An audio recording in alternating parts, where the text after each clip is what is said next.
Creating a purchase order in QuickBooks Online helps manage your purchases and ensures that you track orders made from suppliers. Here's how to create one. Access the purchase order section. Log into your QuickBooks Online account. Click the plus new button on the left-hand menu.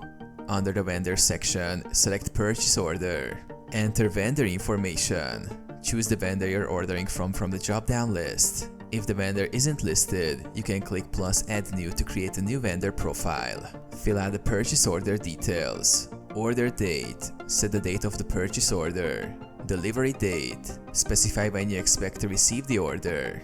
Items. In the product or service column, add the items you're ordering. Enter the quantity and rate for each item. Terms. Optionally, add payment terms or notes to clarify the order. Review and save. After entering all the details, review the purchase order for accuracy.